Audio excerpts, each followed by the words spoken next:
toujours rêvé de faire une thèse de mathématiques. Cela en ferait peur à certains, mais vous trouveriez cela plus sexy si je vous disais que je travaillais dans le X. Les rayons X, bien sûr. Bon, vous sauriez maintenant, mais c'est moins drôle d'aller à l'hôpital pour passer un scanner. Déjà, il faut se rendre à l'hôpital, et puis il va sûrement falloir prendre un rendez-vous. Et on n'est pas loin de la préfecture française à ce niveau-là.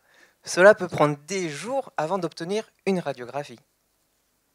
En fait, aujourd'hui en France, il y a seulement 800 scanners surchargés pour près de 70 millions de personnes.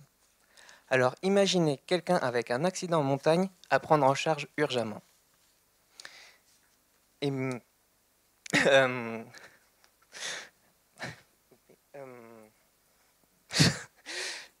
un scanner aussi, je vais insister sur un point, c'est que c'est très très encombrant.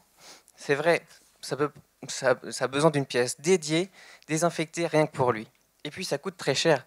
Ça peut aller jusqu'à 1 million de dollars à l'achat et seulement 10 000 dollars d'entretien par mois. Alors nous, ce qu'on pense être la solution, c'est de créer des scanners beaucoup plus petits, de la taille d'une roue de vélo. Comme ça, on pourrait en mettre dans les ambulances ou dans les hélicoptères et faire des diagnostics les plus critiques directement sur place. Bon, mais c'est pas si facile de créer un scanner de la taille d'une roue de vélo. Déjà, savez-vous comment fonctionne un scanner? En fait, classiquement, c'est une source à rayons X en face d'un détecteur qui va tourner tout en prenant comme des photos autour de vous.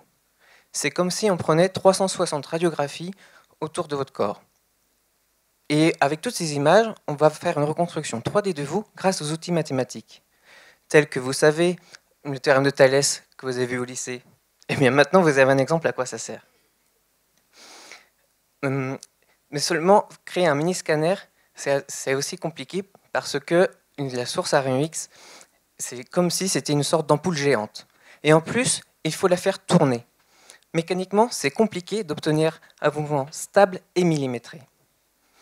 Alors nous, ce qu'on propose, c'est de remplacer cette source à rayons X par des petites sources X immobiles.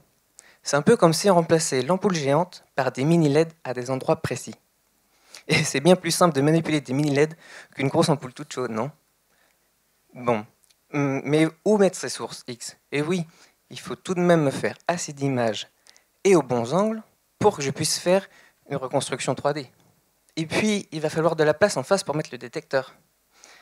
Alors, c'est en se questionnant sur ces problèmes-là que l'on veut construire un scanner plus compact et plus accessible. Et tout ça pour que vous puissiez skier sur les pistes noires plus sereinement. Merci.